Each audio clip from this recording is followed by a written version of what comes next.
A dangerous weather pattern is starting to lock into the United States, and this is not a one-day setup. Over the next several days, the country is going to be split between repeated severe storm chances, heavy rainfall, pockets of snow, and a growing corridor where flooding and tornado risk may start stacking up. If you are anywhere from Texas to Oklahoma into Kansas, the Midwest, and eventually parts of the Great Lakes and lower Mississippi Valley, this is the kind of week where you do not want to get caught off guard. Right now, the bigger concern is not just one isolated storm. It is the fact that the atmosphere is preparing for multiple rounds, and that changes how you should think about this forecast. This is not only about what happens in the next 24 hours, it is about what happens through the weekend, and then what may continue into next week as the pattern stays active and unstable. On Jet Weather X, this is exactly the type of setup we watch closely, because one round of storms can weaken the ground, saturate roads, and set the stage for a much more dangerous second or third round later. As we move into the next 24 to 48 hours, the northern tier of the country stays cooler with scattered snow showers and mixed precipitation, while farther south, the atmosphere begins quietly loading moisture and instability for what could become a much more impactful weekend. That is the transition phase happening now. It may not look dramatic in every state yet, but the ingredients are already starting to organize. Across portions of the Great Lakes and interior Northeast, some lighter snow showers and slushy pockets remain possible. For cities around western and central New York, into parts of Michigan and southern Ontario, snow chances sit around 40 to 60% in the colder bands, especially overnight and during the early morning hours. This is not expected to be a major crippling snowstorm for most of those areas, but it is enough to create slick bridges, wet pavement, and reduced visibility at times. If you are heading out before sunrise, you will want to stay aware. Farther west into the plains and upper Midwest, colder air is pressing southeastward while a boundary begins to sharpen. That matters because this boundary is going to become a focus zone later in the week. Right now, much of the severe threat is still in development mode, but by the time we approach the weekend, that same setup begins to look much more serious. Let's talk temperatures first, because the temperature pattern is one of the clearest signs that this setup means business. Across the eastern half of the country, temperatures are going to fluctuate but remain supportive of active weather.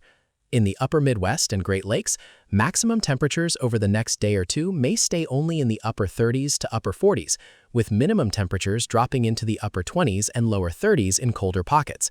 That is cold enough for snow showers, sleet mixing, and chilly rain. Across the southeast and Florida, temperatures are warmer, but that warmth comes with an important trade-off.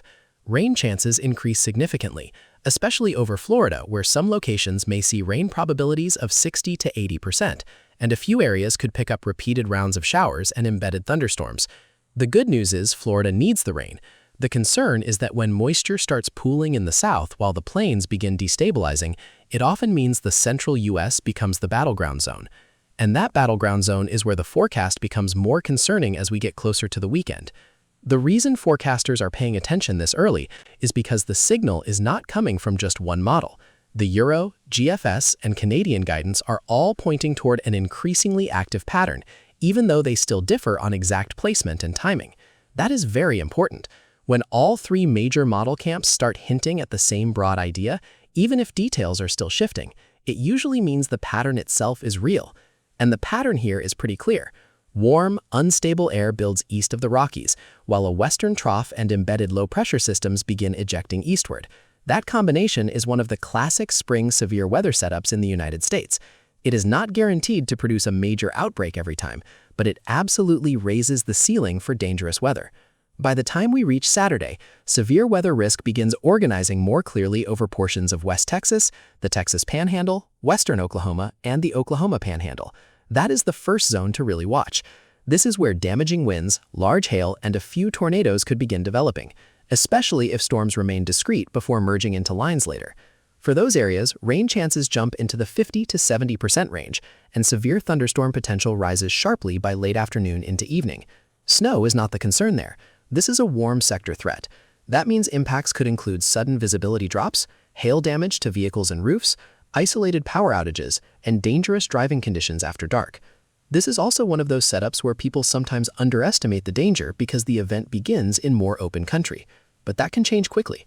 Storms that initiate over western Texas and western Oklahoma often track eastward toward more populated corridors later. So even if the first warnings light up over rural areas, you do not want to wait until the storm is already in your county to start paying attention. Then comes Sunday, and this is where the concern broadens. By Sunday, the risk area may shift slightly east and expand through central and western Texas, western and central Oklahoma, southern Kansas, and nearby surrounding areas. If current trends hold, this may become a more organized storm day with a broader severe corridor. That does not automatically mean every city sees severe weather, but it does mean more people need to stay weather aware. And here's the key phrase for Sunday: impact over numbers. Yes, hail size matters. Yes, wind gusts matters. Yes, tornado parameters matter. But what really matters to most people is this: will this interrupt travel? Will this knock out power? Will this damage cars, roofs, or businesses? Will this create dangerous conditions after sunset? And the answer is, it absolutely could. If you live anywhere near Amarillo, Lubbock, Midland, Childress, Wichita Falls, Oklahoma City, Elk City, Woodward, Abilene, or surrounding corridors, this is the kind of week where plans may need flexibility.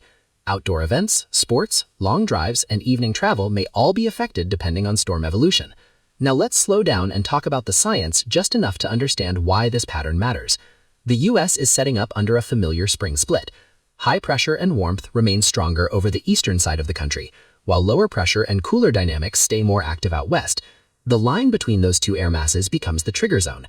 When upper-level energy ejects out of the Rockies and runs into warm Gulf moisture, the atmosphere becomes increasingly unstable. And the concern is not just this week. The pattern may stay active into next week, meaning those totals could keep climbing. Now let's talk preparation, because this is where people can reduce risk before warnings even begin. If you are in a severe weather zone this weekend, charge phones and power banks early. Know where your safest room is.